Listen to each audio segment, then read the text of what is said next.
mana lebih dulu Wali Songo datang dengan kita di Sumatera masuk Islam? Oh, lebih dulu Wali Songo lah Ustaz. Yakin, yakin. Wali Songo abad ke-15 Masehi, 1400 sekian-sekian. 14 sekian-sekian. 1400-an Masehi. Pergi kalian ke Kampar Kiri, setelah lipat kain, tengok sebelah kanan. Syekh Burhanuddin, 1111. Syekh Burhanuddin tahun 1111.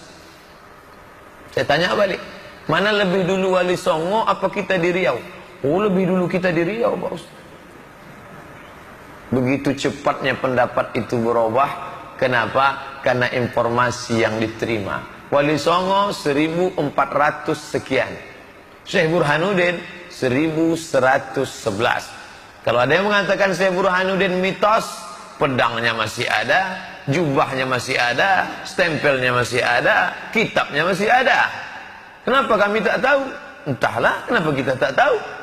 Padahal itu dekat dari kita, bagian dari sejarah Melayu Islam di Riau. Makanya apa kata Buya Alaidin Atari waktu ziarah kami ke makam Syekh Burhanuddin? Kalaulah ndak ada Syekh Burhanuddin kau membawa Islam ke tempat awak, mungkin awak kini masih makan keluang, masih makan kelelawar Batman.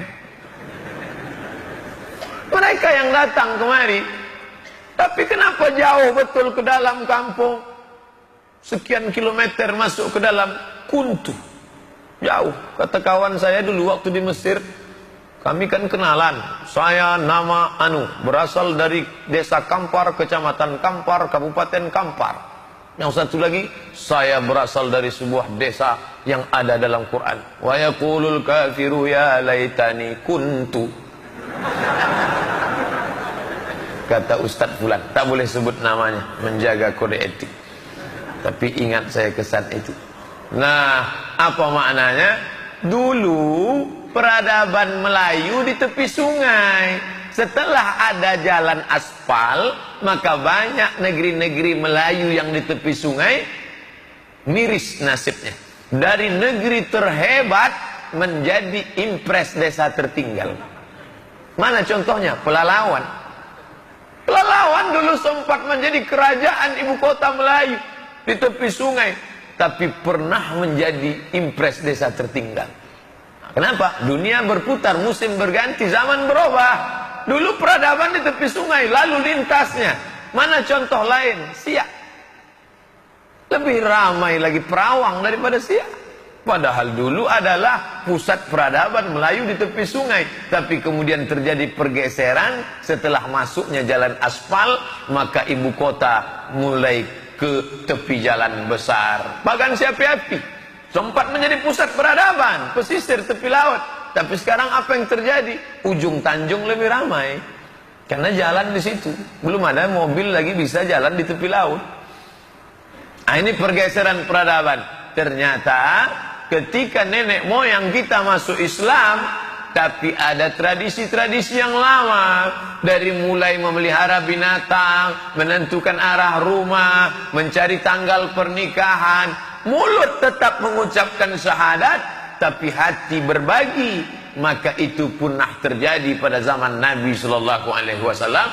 Kalau kamu mengaku masuk Islam, maka tidak ada daya, tidak ada upaya, la haula wala quwata illa billah. Mau berangkat bekerja, mau berangkat mencari nafkah, langkahkan kaki kanan, bismillahi tawakkaltu ala Allah, la haula wala quwata illa billah. Ini dalil sinkretisme itu sesat. Dengan niat baik, yang penting kan baik. Bagaimana umat ini bisa berdamai? Kita perlu kedamaian. Untuk apa beragama tapi perang? Lebih baik kedamaian. Maka kita comot-comot sajalah. Ambil dari Hindu, ambil dari Buddha, ambil dari Kristen, ambil dari Katolik, ambil dari Konghucu, menjadi satu, penuh dengan kedamaian. Batil. Sinkretisme dalam Islam adalah agama yang mengajarkan keselamatan, kedamaian, dan ketenangan, tapi bukan dengan cara kebatilan. Judulnya baik, tapi caranya tak baik. Maka dalam Islam, la talbisul haqqa bil batil. Jangan kau campur aduk yang hak dengan yang batil. Hadis yang kita kaji subuh ini membantah pluralisme. Semua agama benar. Silakan menghadap ke Santo Thomas, silakan menghadap ke Sungai Gangga, silakan menghadap ke Santa Maria, silakan menghadap ke Yesus Kristus, silakan menghadap ke pokok kayu rindang, silakan menghadap ke binatang kesayangan. Yang penting engkau baik, yang penting engkau sopan.